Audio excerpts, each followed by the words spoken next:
you're on the jury here, but you were also a winner here back in 1990.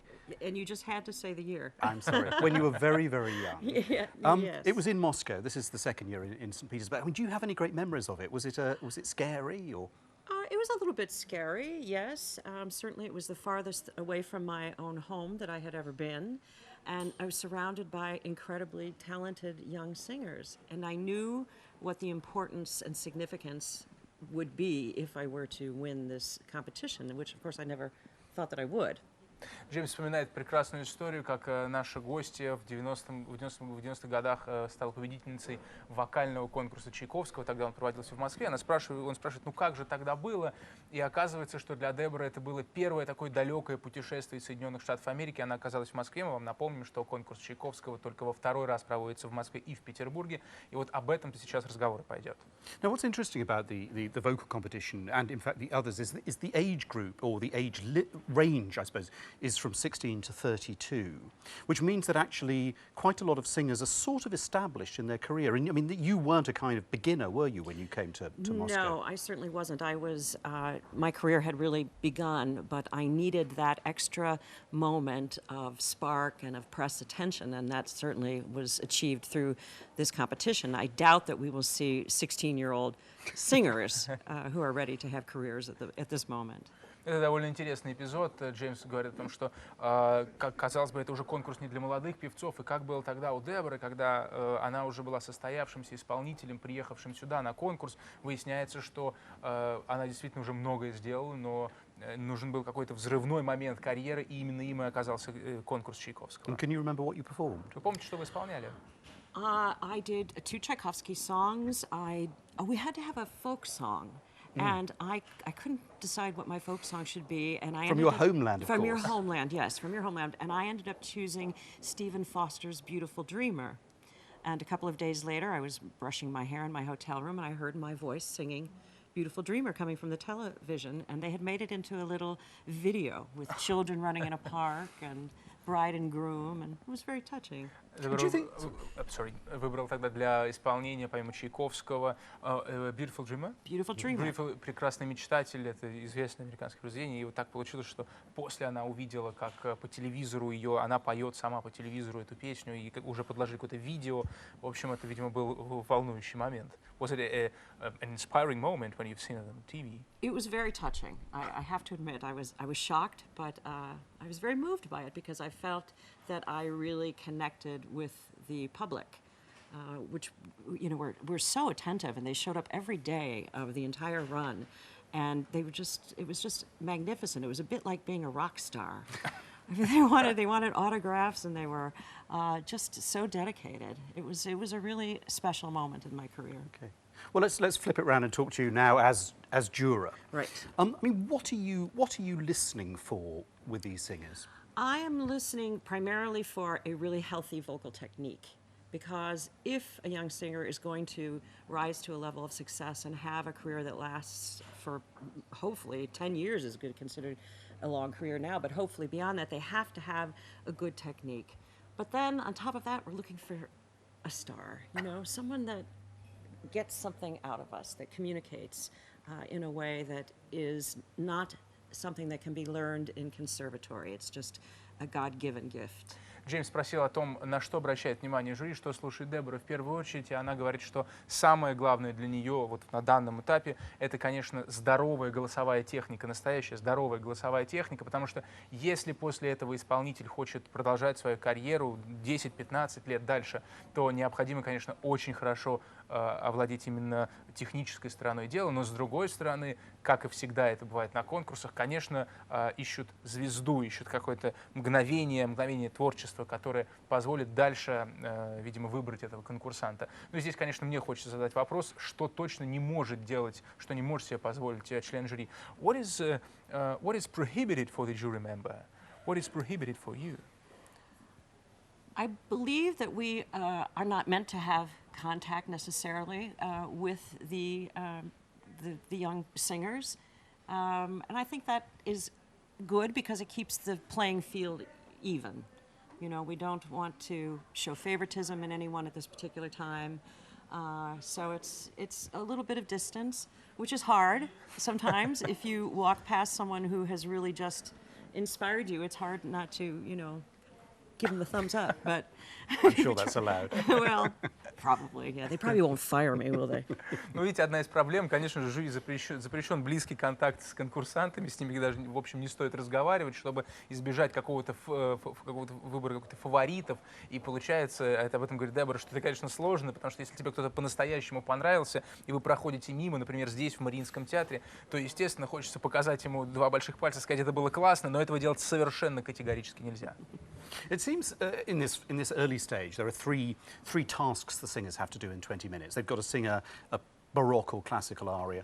They've basically got to sing a romantic aria, and they've got to sing a Tchaikovsky song. Do you think that actually, it seems to me that's a remarkably clever way of giving an almost a sort of 360-degree view of their art? Well, it says a lot about where they are in terms of not only their technique, but their understanding of different styles of music. And I think that's one of the things that separates the Tchaikovsky competition from other competitions.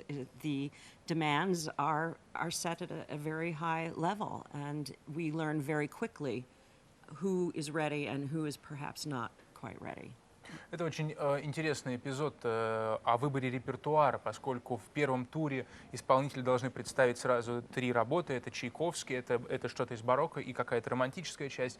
И Джеймс спрашивает, какое это дает представление о конкурсанте, и Дебора, в общем, логично отвечает, что, конечно, это позволяет увидеть конкурсанта, очень быстро понять, что же он на самом деле может сделать, поскольку понять, где он находится и как он может обходиться с этим материалом. То есть выясняется, что для жюри это очень верная подборка репертуара.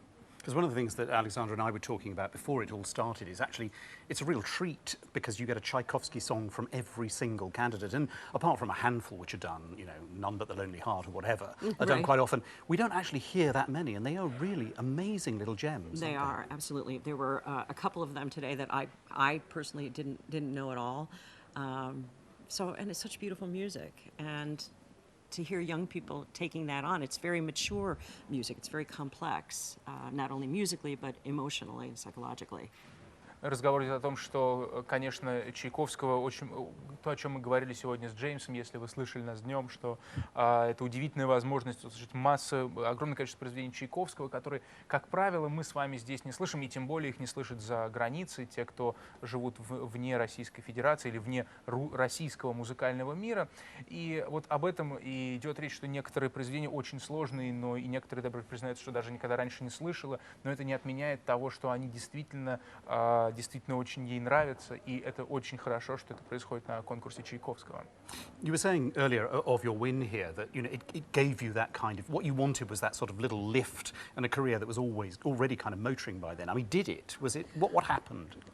Well, I was amazed at the amount of press attention that my win got, not only here, but in the United States as well. I found myself on our leading talk show, Good Morning America, and in all of the newspapers, and you know, that's the sort of thing that one needs. And also there were contracts and concerts that were aligned with winning, and that just opened up more doors in terms of meeting conductors and intendants of various theaters. And it just felt good. You know? Aside from all that, you know, I mean, I didn't think I'd win. Как вам помог конкурс Чайковского в вашей карьере? Действительно, это был такой шаг вверх. И да, действительно, это было так, отвечает Дебора, потому что в первую очередь я получил огромное внимание от прессы и неожиданным образом для себя совершенно огромное внимание и в Соединенных Штатах Америки, куда я приехал, и тут же пошла на передачу «Доброе утро, Америка», Good Morning America, что является одним из центральных шоу в стране. И огромное количество контрактов стало приходить именно благодаря тому, что Дебора стала победительницей конкурса Чайковского, не говоря уже о том, что это просто очень приятно. What do you think by now when you see in a biography of a singer that this is a Tchaikovsky contest winner? What do you think about him? Do you feel like something in common, and when you sometimes meet, you say like, well, yes, we're like from the same team. The same fraternity or sorority. I immediately think that they must be very clever and very smart singers, because as we've said, the repertoire demands of this competition are really rather high. And a singer who doesn't have a really good musical mind, musical understanding, is not going to do well here. So it may be a certain amount of pride or arrogance. I think, well, we pulled that off. You pulled that off. It's a team. It's a very small team. And I think it's really wonderful, too, that it only happens every 4 years. So there's even more significance than if it were to be happening annually. They call it sometimes in Russia the musical Olympic Games because they go once in 4 years. Right. Дебора говорит о том, что когда она видит в их биографии, в чьем-то резюме надпись «Победитель конкурса Чайковского», она точно понимает, что это очень мудрый и очень умный исполнитель, поскольку сложнейший репертуар, который необходимо качественно исполнить здесь на конкурсе, говорит о качестве самого исполнителя, которому в самом деле нужно провести огромную работу над собой. Не говоря уже о том, что в принципе победителей конкурсов Чайковского совсем немного в мире, и поэтому, конечно, приятно быть в одной команде. And when we look at the sort of jury list, this sort of jaw-dropping sort of gathering of the kind of glitterati of the opera world, we assume you all know each other, but I guess you probably don't, do you? I know a few people, but not everyone. I have sung with Olga a few times. We were talking and reminiscing today that we had done Aida together at the Met with Pavarotti, and we've also done Gioconda together. Джеймс спрашивает, знаете ли, все ли члены жюри знают друг друга, потому что это в самом деле вершина мировой оперы. Все ли знакомы? Но оказывается, что нет. Впрочем, Дебора, конечно, знакома с Ольгой Бородиной, с которой они вместе участвовали в постановке «Аиды», вместе с Паваротти. И, кроме того, была Джоконда, в которой они тоже пересекались. And I know John Fisher from the Metropolitan Opera. He basically taught me my Brunhilde, so he is forever etched on my heart. И, конечно, я знаю Джона Фишера по Метрополитен опера, потому что он помог мне с моей Брунхильдой, он меня просто Брунхильде, он научил меня просто этому. And also having a mixture of sort of intendants and kind of administrators and singers must bring different approaches to their reaction to singing. Well, I think that we cover all of the levels. You know, we have some singers on there who understand maybe a little bit more than others about the technique of singing, but we also have, as you say, intendants of theaters who are looking for singers that might fill a particular role, that might have a place in their theater, and those are the sorts of relationships that young singers need at this point in their careers. Do you predict a conflict between the managers and the singers inside of the jury? Well, we don't discuss amongst each other. That's one of the things that's made very clear.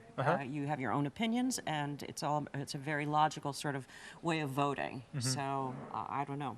I think I've never been on a jury that was really divided. You know, I think if you have people that are of like mind and you have wonderful talent, then it becomes fairly clear. But how is it? Do you have a chart where you put the marks? So how is it going? You developed a system. Yeah. Oh, it was developed for us. Oh, right. Okay. We have a list of names. And we decide if we think that we would like to hear them in the next round, and we give a certain amount of points for each singer, and then we'll total it up at the end of tomorrow. But you don't divide yours into, 10 points for technique, 10 points for charisma, 10 points for beauty of voice, 10 points for lyric, And of course the dresses. And the Let's dresses. not leave out the dresses. Especially for the male singers. The men in particular, yes. Okay. Нам, к сожалению, нужно заканчивать наш разговор с Деборой Войт. Как вы понимаете, мы говорили о том, как происходит выбор конкурсантов, как кто где отмечает. Но я думаю, что все и так было понятно, поэтому не будем на это тратить время.